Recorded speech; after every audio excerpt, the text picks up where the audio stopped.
Asato ma satgamaya tamaso ma jyotirgamaya mrityorma amritam gamaya abhirabhirma eti rudrayate dakshinamukam te namam ahinityam.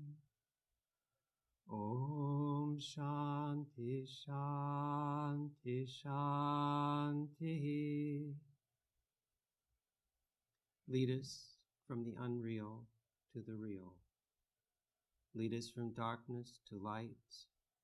Lead us from death to immortality. Light us through and guide us evermore with thy loving presence. Peace, peace, peace be unto all. We have a guest speaker today, Swami Brahmarupananda. This is his third visit to St. Louis, but it's the first time we've been able to arrange a talk by Swami. Many of you know him.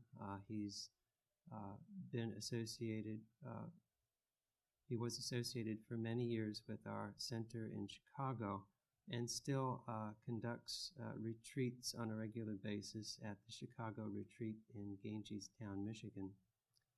And since 1997, he's been working with Swami Atmagyanananda at our center in Silver Spring, Maryland, which serves the greater Washington, D.C. area. So his topic this morning is the Master and the Disciple. Maharaj. Om Bhadram Karnebhi Shrunuyama Devah Bhadram Pashyemakshabhiryajatrah Sthirairangaistushtuvagamsastanubhihi Yashema Devahitam Yadayuhu Swasti na Indro Vriddhashravah Swasti nः Pusha Vishvavedah Swasti nastarksho Arishtanemihi Swasti no Brahaspatir Dadhatu Om Shanti Shanti Shanti.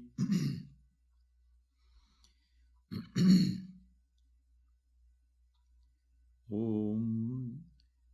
May we hear with our ears what is auspicious. With our eyes may we see the divine in all. With all our sense organs may we perceive His presence and serve Him in every way.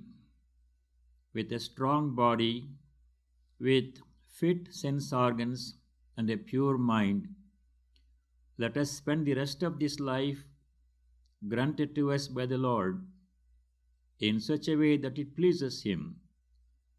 May we adore Him through all our actions and thoughts.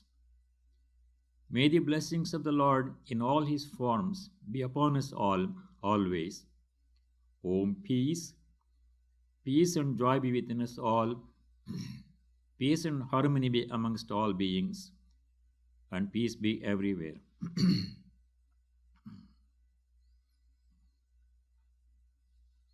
morning to all of you. I am very happy to be here this morning amidst you. I am deeply thankful to Swami Chaitanandaji Maharaj and Nishpapanandji Maharaj for having me here this morning for this Sunday service. As Swamiji mentioned, this is my third visit. The first two visits happened in the early 70s, and for 33 years I didn't come this side. That time I was in Pittsburgh and I had heard that there was a Swami in St. Louis who had seen Swami Vivekananda, and I became interested to see him, and I made 2 trips from Pittsburgh, and on both occasions Swami Satprakashanji Maharaj was extremely gracious to me. I stayed here for 3 days each time and received many special blessings from him. So I carry those sacred memories with me all the time. And this is again a great joyful occasion to be here in the same place. The topic for this morning is, as Swamiji announced, the master and the disciple. The master meaning Sri Ramakrishna and the disciple being M. In our scriptures, in the Upanishads and other scriptures, there is great emphasis on the strong guru-disciple tradition that is in our heritage for millennia. It is said that spiritual knowledge will fructify and bear fruit in a disciple's heart only when it is received from a properly qualified guru. That is our belief. In the scriptures, in the Upanishads and other books, and notably Shankaracharya in his books, he has placed great emphasis on this guru-disciple connection. And there are many places where the qualifications of an ideal teacher and an ideal seeker of truth have been explained. Both have to be fully prepared. If not, the result will not be good. It will be a long, painful process. As Sri Ramakrishna explains through a simple example, if the disciple is not qualified to receive the knowledge, and the student of the teacher, if the teacher is not properly qualified and does not have knowledge and experience himself, then it's a prolonged struggle between the two of them. It is like a water snake catching a frog. The water snake is not strong enough to kill the frog quickly, and the frog cannot escape the clutches of the snake, and they both struggle for a long time. But if the frog is caught by a powerful cobra, before the frog has time to croak 3 times, it is done. The frog in this example is the disciple's ego and his ignorance. That is the frog. So the qualifications are important. In the Viveka Chudamani, which is a celebrated text of Shankaracharya on Advaita philosophy, many qualifications are listed for a seeker of knowledge of the self. For example, he must have intellectual qualities, a strong intellect. He must be learned in the scriptures, and he must be skilled in the art of reasoning and inference, because much of this knowledge is in the form of not of direct expression, but in the form of parables, and a person must be skilled in reasoning and inference. The phrase used by Shankara is uha poha vichakshanaha. If something is mentioned, the student must be able to understand its import, not just the verbal meaning, but the intended meaning of the words must be captured, must be understood by the student. So those skills are necessary. And then there must be moral spiritual preparation. Shankara talks about what is called sadhana chatushrayam, a group of 4 disciplines, including the practice of discrimination, viveka, between the real and the unreal, which Sri Ramakrishna also often emphasizes in his teachings. Then a strong sense of dispassion towards the offerings of the world, not seeking enjoyment and pleasure in worldly objects and experiences.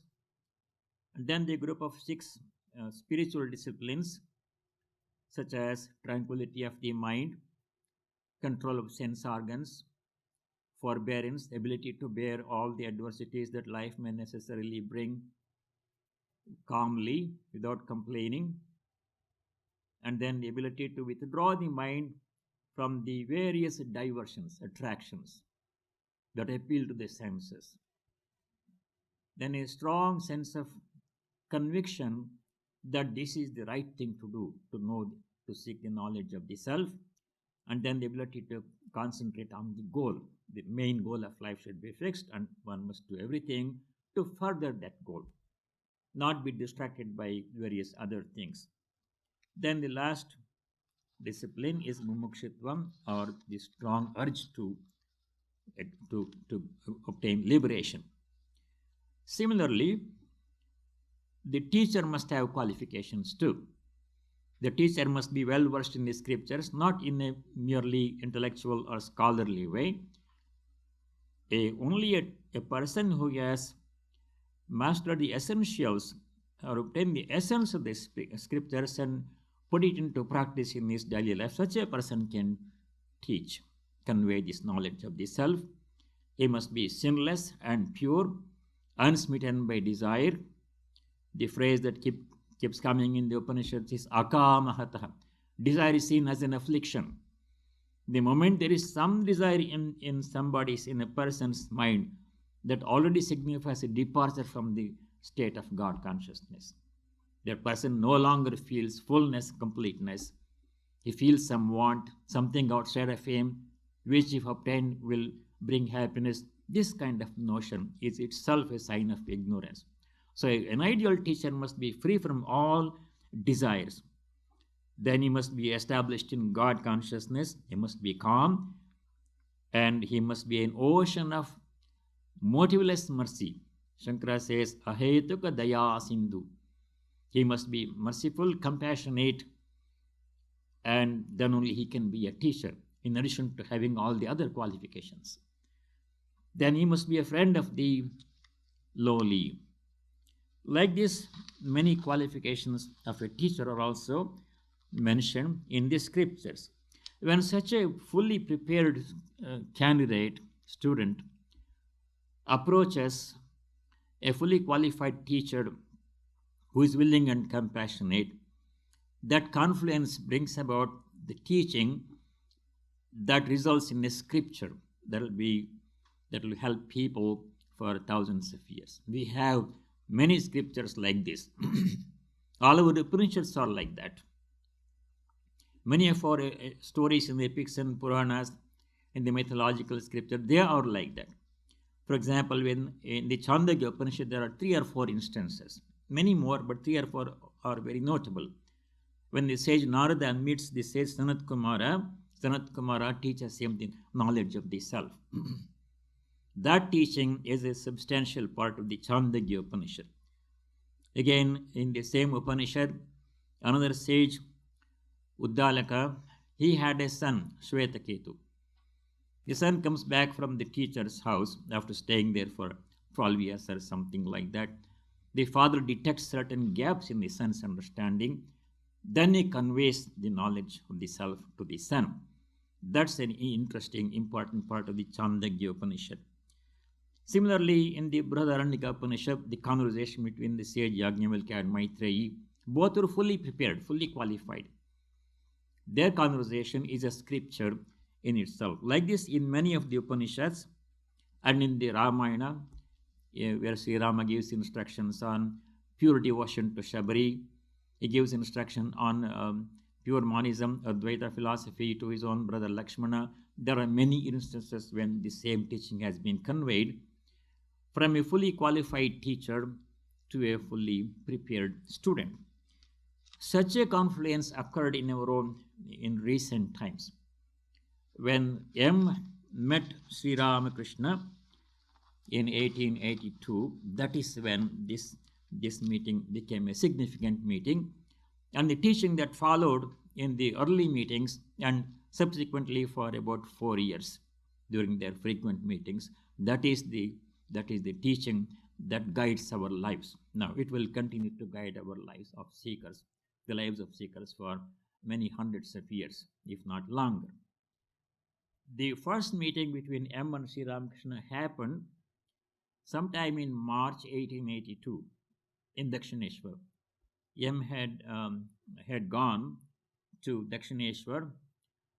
Somebody had told him there is a saintly person living there. He went with a friend named Siddhu. M was a school teacher and he could only go on weekends. This gentleman Sidhu and M, they both go to Dakshineshwar to see the Paramahamsa who was living there. And Sri Ramakrishna was talking about God realization and what it takes to, to know the truth, etc. One thing that Sri Ramakrishna was saying, which M heard, was when upon hearing the name of Rama or Hari, if one goes into ecstasy, the hair stands on end and his voice chokes and horripilation happens, then know that that person has realized God's presence. Like this, Sri Ramakrishna was saying something to a few people gathered there. M here listens to this one, and M was very much impressed by Sri Ramakrishna's personality and his words. M thinks in his own mind, it was as if he were standing where all the holy places met, and as if Shukadeva himself were speaking the word of God, or as if Sri Chaitanya was singing the name and glories of the Lord in Puri with Ramananda, Swarup, and other devotees. He writes like this about his impressions of the first meeting with Sri Ramakrishna. The connection was made in that meeting. There was some casual conversation, but nothing really significant happened. That evening, on his way back to Calcutta, M wonders. He records, who is this serene looking man who is drawing me back to him? Is it possible for a man to be great without being a scholar? M had heard at the time that Sri Ramakrishna had not read many books, but all knowledge was with him on his tongue. He had heard that from Brinde. Is it possible for a man to be great without being a scholar? How wonderful it is. I should like to see him again. He himself said, come again. I shall go tomorrow or the day after. Like this, he makes up his mind to visit that saint Sri Ramakrishna again shortly. A couple of days later, that visit happens. The second meeting happened at about 8 o'clock in the morning on a cool early spring morning, sometime in March 1882 in Dakshineshwar temple. And in that meeting, M's role as the recorder of Sri Ramakrishna's teaching was firmly established. Sri Ramakrishna asks him a few casual questions, routine questions about where do you live, and whether he knew about a certain Mr. Cook, and so on. Some general pleasantries. Sri Ramakrishna gives his very first teaching in a very casual looking manner, but the teaching itself was anything but casual. Sri Ramakrishna gives his very first teaching, namely that we should do our duties while keeping our minds fixed on God, which he repeated again later many times. He gave this teaching in an apparently casual manner, as if he was simply recounting an incident that happened. I will read from the Gospel. Sri Ramakrishna. Pratap's brother came here. He stayed a few days. He had nothing to do and said he wanted to live here. I came to know that he had left his wife and children with his father-in-law. He has a whole brood of them. So I took him to task. Just fancy, he is the father of so many children. Will people from the neighborhood feed them and bring them up? He is not even ashamed that someone else is feeding his wife and children and that they have been left at his father-in-law's house. I scolded him very hard and asked him to look for a job. Then he was willing to live here. So this teaching that we should all do our duties pertaining to the position where we have been placed by the Lord at the present time, and do it with dedication as worship. This is one of the important teachings of Sri Ramakrishna. This comes many places in the Bhagavad Gita and other scriptures too. Sri Ramakrishna conveys this teaching without making it look like as if he is teaching something. He simply narrates an incident that happened about Pratap's brother. This is how most of his teaching was conveyed, through parables and through casual conversation. But they're all the important teachings of Vedanta. That's how he conveyed them, not in a formal fashion, not in a scholarly fashion, quoting various shlokas and scriptures, but in the form of easy conversation. Next, this is where the interesting part comes. Next, an important task had to be accomplished by Sri Ramakrishna. He had to prepare the ground to convey his teaching. The M was an English educated person. He had gone to the English school and he had studied Western philosophy. He was a headmaster in a school. He had certain notions about what is knowledge, what is ignorance. He had certain impressions about how to worship God, whether worship of God through idols, image worship is right or wrong. He had his own notions, and he had also some tendency to argue. So Sri Ramakrishna had to refine these things and prepare M's mind to receive this knowledge and record it and communicate it to posterity. So Sri Ramakrishna accomplished this task in a very skillful and very interesting manner. He asked a few questions. Actually, he asked 4 questions. You have those 4 questions in your handout. And when M answered those questions, Sri Ramakrishna made some comments which, though embarrassing and painful to M, accomplished this job of preparing M's mind to receive Sri Ramakrishna's teachings. What happened was, what would happen if an expert sculptor sees a fine piece of rock, uncut, just occurring in nature. He at once recognizes that this is an ideal rock, stone, from which a beautiful sculpture can be made. Not every piece of rock that is available is suitable for making a sculpture, but a sculptor, an expert, he knows, he can recognize by looking at the rock. Then what this sculptor does is he takes a big hammer and a big chisel and cuts off all the unnecessary portions. He has the finished picture of the finished image in his mind with every detail. But what is in front of him is just a naturally occurring rock. With a big hammer and a big chisel, he cuts away a lot of unnecessary things and gives it a rough shape of the image that he wants to carve.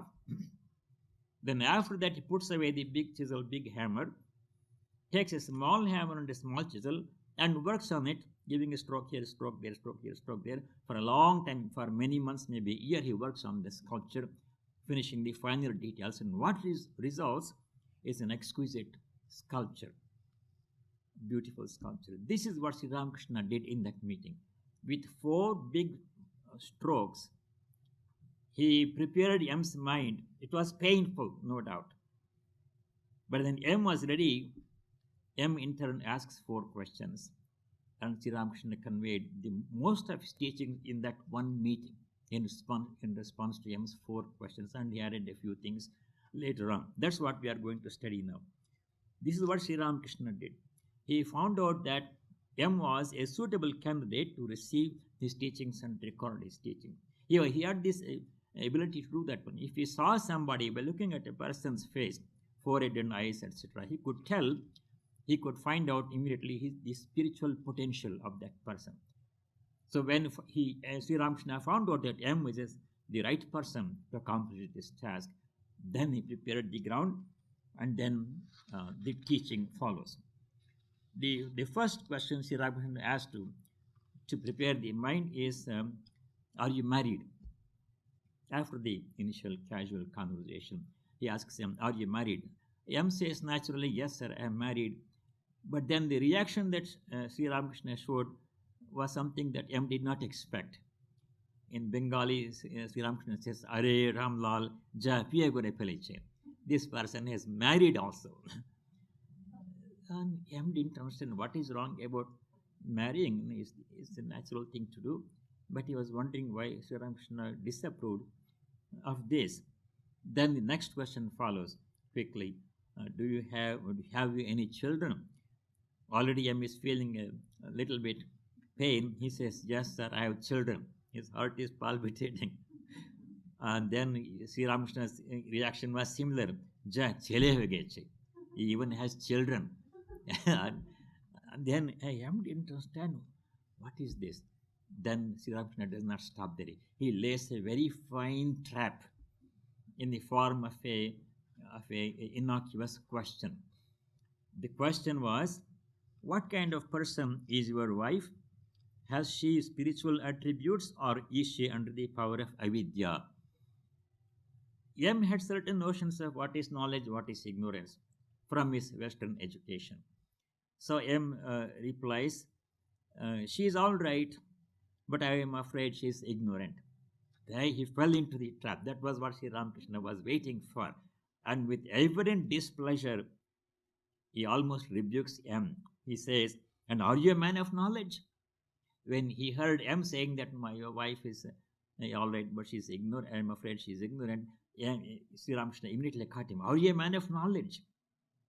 Then M received a big blow. And then he proceeds to explain what is knowledge, what is ignorance. Then after that, in the fourth question, Sri Ramakrishna asks, well, do you believe in God with form or without form? After some cogitation, M simply answers, I like to think of God as formless. He was a little bit, he was not ready to answer the question because he thought they were two black and white things. If somebody believed in God with form, then that is it. He cannot also believe in God without form. Two things cannot be right at the same time. So he takes his time and then he carefully answers, I like to think of God as formless. Sri Ramakrishna says, yes, faith in either aspect is okay. Never for a moment think that this alone is true and all else is false. Remember that God with form is as true as God without form. This confused him. When Sri Ramakrishna said, remember that God with form is as true as God without form, M began to think, how can both be true? Can a white liquid like milk be also black at the same time? Then he starts to think about it, and then he had a tendency to argue a little bit. So that comes forward. M says, but God is not the clay image, sir. Sri Ramakrishna says, why clay image? It is the image of spirit. M doesn't understand what is that image of spirit. Then he says, we should tell people not to worship clay images. Then comes the big blow. Sri Ramakrishna says, this is one hobby of you Calcutta people, to try to teach others when you yourself don't know anything. Then he proceeds to explain. we are all Calcutta people in that sense. It's not just the Calcutta city, but anybody in that situation, people like us, we are in the same boat. So then, M records, this was M's first argument, and happily he is last. Then the preparation is accomplished.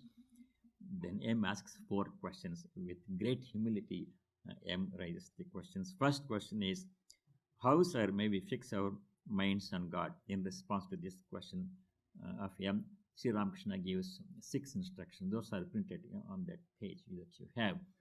Then M asks a second question, how ought we to live in the world? Then Sri Ramakrishna gives the 7th instruction. M asks the third question, is it possible to see God? Sri Ramakrishna gives the same instructions, repeats. Then last question M asks was, under what conditions does one see God? And then Sri Ramakrishna adds his 8th instruction. And then he adds a few more instructions later on. So that is what happened in that meeting. The painful task for M was that he had to be ready to receive and assimilate the teachings of Sri Ramakrishna. That's what we have to do also. A lot of preparation has to happen before we hear the words of the scriptures. If we embark on the study of scriptures and try to meditate on the formless reality, Atman, this and that, without the prerequisite disciplines having been mastered and the preparation having been made, that will not be a fruitful venture. So that preparation Sri Ramakrishna accomplished in a very skillful manner, if somewhat painful to M, but that was done. And then he proceeds to give his teachings. So in response to M's first question, Sri Ramakrishna says, M's question was, how, sir, may we fix our minds on God? Sri Ramakrishna gives 6 instructions. Repeat God's name, sing his glories, keep holy company, visit God's devotees and holy men, go into solitude now and then, meditate on God, discriminate between real and unreal. These 6 teachings he gives. He gives them briefly during that meeting, but during the rest of their association for the next 4.5 years or so, Sri Ramakrishna comes back to these teachings again and again and gives elaboration, explanation, and examples in parables. So the first teaching was repeat God's name. This is a very, very powerful discipline in itself. There is great emphasis on repetition of God's name or mantra. Sri Ramakrishna talks about japa on many occasions. We can repeat the same name or mantra received from a teacher, which is called japa, the discipline of japa. All the disciples of Sri Ramakrishna, including Holy Mother, they placed great emphasis on the spiritual practice of repeating God's holy name or mantra received from a teacher. Sri Ramakrishna gives an example. If there is a huge block of timber in water, and somebody quite far away from that body of water is wanting to reach that timber, and the timber has a long piece of chain connected to it at one end of the chain, connected to the timber wood, and then the other end is held by the seeker. So, link by link, the person proceeds to where the chain leads, eventually ends up at the timber. In the same way, God is there at the other end of the chain. And what connects us, the seekers, to God is that name. Every link is one repetition of one name or mantra once. Every time we repeat God's name or mantra with devotion, that much closer we are approaching God. That is the discipline of japa. That's how Sri Ramakrishna explained the discipline of japa. And there are other ways to repeat God's name also. In the Indian scriptural spiritual heritage, there are what are called lists of names of various deities, various aspects of God.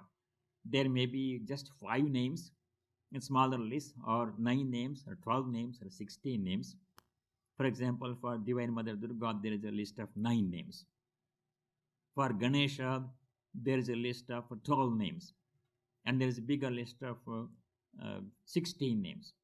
And then more commonly, there are lists of 108 names of the same deity. Ashtottara, Shatanama, these are called. Or if somebody who has more time, they can repeat 1008 names, Sahasranama Stotra. These lists of names of various deities are very useful for spiritual aspirants. They purify the mind. Repetition of God's name purifies the mind. And Sri Ramakrishna says it purifies the mind and the body and everything. Holy Mother added another idea to this one.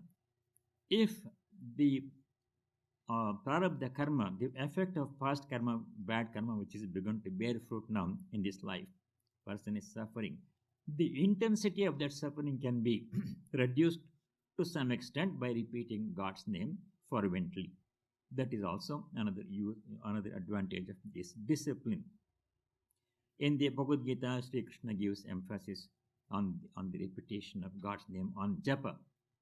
There he says, Jnanam japa yajñosmi. Of all the spiritual disciplines, sacrifices that one can do, the repetition of God's name is the most important one. So Sri Ramakrishna emphasizes this many times during the subsequent meetings with him. The second instruction he gives is to sing God's names, God's glories. Devotional singing is a prevalent practice in many faiths in the Christian tradition also. Repetition of God's name is also in the Christian tradition. I was very much impressed when some years ago I read this book, The Way of the Pilgrim, and the pilgrim continues his way. There was this Russian lay person. His name is not known, but he left his diary journal, which is published with the title. And then that person got this mantra, Jesus mantra, from a church leader. Jesus Christ, have mercy on me. He repeated it fervently. The story itself is very interesting, very gripping. And that's how he got his illumination. That tradition of repeating God's name as a primary spiritual discipline is also in many other faiths. Singing God's glories, devotional singing in all the languages. There are devotional songs glorifying the Lord.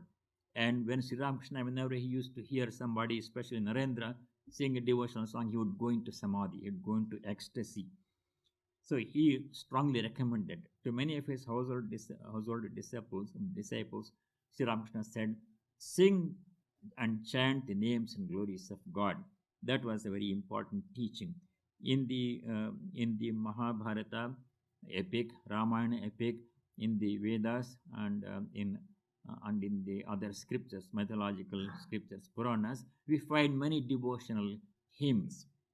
In the Samhita portion of the Vedas, it's all only hymns glorifying God, but there is also hymns asking God for various things.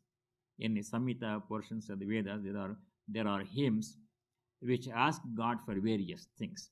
That is not emphasized in our tradition, just glorifying the God and leaving everything to the divine will. That was the second teaching that Sri Ramakrishna gave. The third thing he said was keep holy company, visit God's devotees and holy men. He explains why this is necessary. He gives the example of a sapling planted along the roadside, and if the sapling is unprotected, cattle will come and finish it up in no time. So when the sapling is young and tender, it has to be protected with a fence around. But when it grows into a big, strong tree, even if an elephant is tied to it, nothing will happen to the tree. So we are all in the form of as samplings in our spiritual life. We are taking beginning steps in our spiritual life. Many are the distractions, and the senses are attracted to all these sense objects and offerings of the world. So we need to create a fence around us. That is done by resorting to solitude. Sri Krishna also emphasizes the importance of solitude in many places in the Bhagavad Gita. If we cannot do that one, we can do it in our own. If we cannot go someplace physically, geographically away from where we live, we can do it, practice this solitude in our own place. The next thing that he says is keeping holy company. Oh, that was what I was talking about, not solitude. Sri Ramakrishna gives 3 methods of practicing this one. First thing is to actually visit a holy person or devotees who share common interest. If that is not possible, Sri Ramakrishna on many occasions said, keep a picture or pictures of holy people, of sadhus and gods and goddesses. That also serves the same purpose. The third thing that can be done is to read the biographies of saints and their teachings. That way we can keep holy company. In a very different manner, Swami Vivekananda adds a fourth way to practice holy company. Swamiji says, he was writing a commentary on one of the aphorisms in the Raja Yoga, Yoga aphorisms of Patanjali. There he says, commenting on the importance of doing Om Japa, the syllable Om, mystic syllable Om, that itself serves as a holy company in our minds. This was what Swami Vivekananda wrote in his commentary on Yoga Sutras. And then going into solitude, holy company. The fourth one is going into solitude. And then how long one should go in solitude. Sri Ramakrishna says, when somebody asked him how long can we have to practice this solitude, he says 1 day or 3 days or 12 days or 1 month or 3 months or a year or longer, he said, depending upon the facilities, our abilities, we can practice solitude. The next instruction Sri Ramakrishna gives is to meditate on God. Going back to solitude, solitude means we should be free from all thoughts and associations to the usual things that we are engaged with. One thing that I notice when there is a retreat in a monastery like Ganges retreat, I see people are there physically, but they are still tethered to the same things that they are connected with on a daily basis. So many things they carry with them. And there's a laptop and a cell phone and what is it, iPod or BlackBerry, I don't know what, all those new things. They're always carrying those things and the cell phones are ringing. But that is not solitude. Solitude means you have to free yourself mentally also, not only physically. Mentally also we should free ourselves from all those associations, at least for a short time. That's where Ramakrishna emphasizes. Then next is meditation. He gives A lot of instructions on meditation. First, Sri Ramakrishna says one should meditate on God with form. It's easier. Then gradually practice meditation on God without form. Gives detailed instructions later on how he was taught by Nangta Totapuri on how to meditate on with God without form. All those things gradually reveals to him. But in that meeting, he simply says, meditate on God. Where should you meditate? You can meditate in a forest, secluded place if possible. That's not possible. You meditate in the corner of your room, or you meditate in your own mind. Three hints he gives. The sixth instruction Sri Ramakrishna gives in response to the first question is to practice discriminate between real and the unreal. This is a very special feature of Sri Ramakrishna's teachings. Mostly he was talking about Bhakti Yoga, the path of devotion. But then he invariably adds this instruction every time, namely to practice discrimination, viveka, between the real and the unreal. This is what balances. Without this tempering influence of discrimination, viveka, simple bhakti, without this benefit of knowledge and discrimination, can degenerate into fanaticism and mere sentimentalism. That he didn't want to happen. So he gives many times he gives instruction. He says, God alone is real, the eternal substance, and all else is unreal, that is impermanent. By discriminating thus, one should shake off impermanent objects from the mind. And then he gives more detailed instructions on how to practice this viveka on many subsequent occasions. Then M's second question: how ought we to live in the world? In response to this, Sri Ramakrishna gives one instruction, one additional instruction. He says, seventh instruction is, do all your duties, but keep your mind on God. Live with all, with wife and children, father and mother, and serve them. That instruction he gives many times later, but in that second meeting adds this important instruction. This is the essence of the teaching of the Karma Yoga also in the Bhagavad Gita. Many places Sri Krishna has said that doing our duties in a dispassionate way, in a worshipful manner, with reverence, offering it to the divine as our worship, one can achieve perfection. He gives the example of Janaka. Sri Krishna gives the example of Janaka. There he says, by such selfless action done alone, by this alone, Janaka and others were able to achieve realization. Then in the 18th chapter, Sri Krishna gives one concluding very powerful statement. There's one line in the Gita with which I'm very much impressed. There the Lord says, what Sri Ramakrishna later on gave to him, Swakarmana tamabhyarcha siddhim vindati manava. Swakarma means our own duties. Whatever duties are our duties today, duties will change with time. And at any given time, duties are different for different people. But we should ascertain what is our duty today at this time and do it as if it is worship of God. By doing this discipline alone, doing all our duties as worship of God, our minds will become ready to receive knowledge of the self or to practice pure devotion. That instruction Sri Ramakrishna gives. On many occasions he said, do this as well as that. This as well as that means take care of the worldly duties as well as do the spiritual disciplines at the same time. Then he gives the example of Pratap's brother, and he gives the example of a lady, maid servant, working in a rich man's house in the city. She does all the duties that are given to her by her employers. But at the same time, her mind is fixed on her own children, on her own little house in the village. She refers to the master's children are my Rama, my Hari, and then my garden, my kitchen. She does all of that, but she knows that her home is someplace else. Her children are there waiting for her. In the same way, we are doing all of these duties that fall into our lap by virtue of our position in life, stage in life. But we should know that our real home is there. And all this is simply an act of worship. By dedicating all our actions to God as our humble act of worship, also we can reach the goal.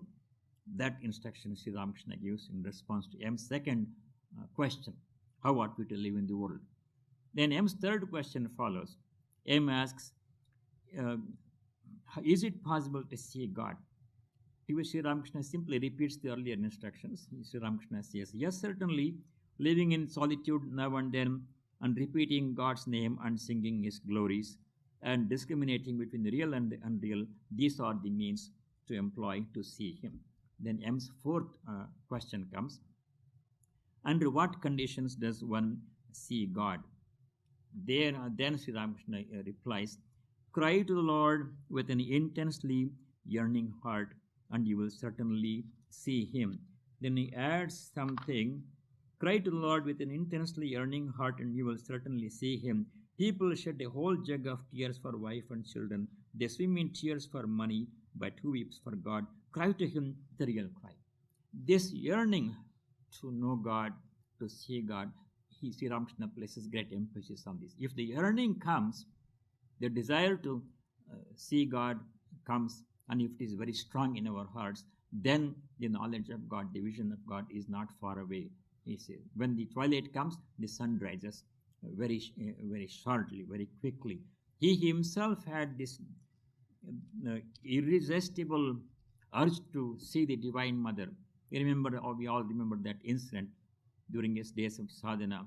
He was praying to the Divine Mother for her vision. Nothing happened for quite some time. Then he sees a sword in the shrine, in the sanctum in Dakshineshwar. He seizes that and proceeds to cut his throat. Then immediately, what happened? We know. Waves of light came and is lost in samadhi, superconscious experience. That the degree of mumukshatvam, the degree of urge, the strong urge to see God, to know God, that one must have. That is Sri Ramakrishna's teaching. Then that was all that happened, plus a few more things Sri Ramakrishna says in that meeting. Later on, I read the ninth one. The ninth instruction is practice of truthfulness. Many occasions, at least on 6 or 7 occasions subsequently, Sri Ramakrishna comes back to this teaching of practicing truthfulness. He says, truthfulness alone is the spiritual discipline for the Kali Yuga. He comes back to this instruction of practicing truthfulness many times, and it is one of his important teachings, so that is also added here. He did not like people who would say something, that they would do something, but they would not follow it up in action. He says truthfulness includes keeping your word. If you say you are going to do something, you should do it. And then he talks about a devotee named Shivanath. This is what Sri Ramakrishna said. I feel very happy when I see Shivanath. He always seems to be absorbed in the bliss of bhakti. Further, a man who is respected by so many surely possesses some divine power. But he has one great defect. He does not keep his word. Once he said to me that he would come to Dakshineshwar, but he neither came nor sent me word. That is not good. It is said that truthfulness alone constitutes the spiritual discipline of the Kali Yuga. If a man clings tenaciously to truth, he ultimately realizes God. Without this regard for truth, one gradually loses everything. Like this, he gives that 8th and 9th instruction, namely practice of truthfulness. Now, before I conclude, I'd like to mention one more thing. When he was giving all these instructions and elaborating on these and giving parables to illustrate these things during the next few years of their association, without any apparently mentioning, he was conveying the whole teachings of Vedanta in very practical terms. Now we study 4 yogas, Raja Yoga, Bhakti Yoga, Karma Yoga, Jnana Yoga, like that, and many other books mention more different types of yogas. But all of these various yogas means simply our effort to unite ourselves with God, to find that union, experience that union with God. All of these various branches that we study as if they are separate paths to God, independent paths to God. Sri Ramakrishna seamlessly wove them into one set of coherent instructions, included all of them without ever mentioning any of them separately. That's how skillfully he did that one. For example, when he was giving the instruction, repeat God's name, sing His glories, keep holy company, cry to God with a longing heart. All of this is nothing but what we call Bhakti Yoga now. But he did not say Bhakti Yoga separately, this is separate, Karma Yoga. He didn't make any distinction. He simply wove them all into one coherent set of instructions, very practical instructions that most seekers can practice with some diligence. That is how skillfully he conveyed his teachings. Then, when he was saying, go into solitude, meditate on God, that is what we understand by Raja Yoga, the path of meditation. When he said discriminate between real and real, that is the crux of the Jnana Yoga discipline. The whole treatise Viveka Chudamani deals with the discipline of Viveka. Viveka means the ability to discern the distinction between what is real, permanent, unconscious, from what is unreal, always changing, and evanescent, that does not have any intrinsic power to give us joy. So, that distinction one should practice and stick to the real. That instruction is what we understand now as the central core of Jnana Yoga. That Sri Ramakrishna gave. Combine it with all the Bhakti Yoga instructions. Then, when he said, do your duties but keep your mind on God, he was talking about what Sri Krishna teaches in Gita as the central theme of Karma Yoga. Doing all your duties and dedicating it to the divine without expecting the fruits of action, and doing all our work as worship of God with a reverential attitude. That instruction is what we now study as Karma Yoga. That's Sri Ramakrishna included in the core of his message. When he said, practice truthfulness, that is common to all the paths. Truthfulness is such an important discipline that the Upanishad calls truthfulness as the bridge to immortality. Amartasya setu, it says. That is the bridge that we have to establish, namely the practice of truthfulness in our thoughts, in our actions, and in our speech. And that bridge alone takes us to the divine. That way, Sri Ramakrishna very nicely, harmoniously, seamlessly integrated all these teachings in the form of a few simple instructions, practical instructions. And that's what happened in the second meeting. Then in the subsequent meetings, what followed was elaboration, explanation, and additional instructions. So this is what I wanted to share with you this morning. Again, I thank all of you and Swamiji and Swami Chaitananji Maharaj for giving me this opportunity. I wish you all the best. Thank you. Om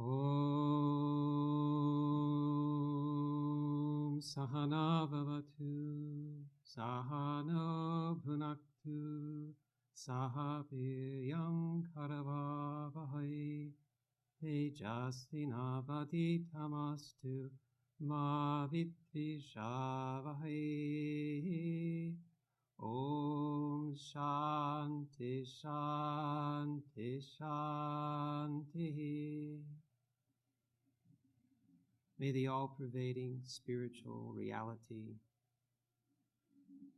protect us. May He guide us. May He give us strength and right understanding. May love and harmony be with us all. Peace, peace, peace be unto all.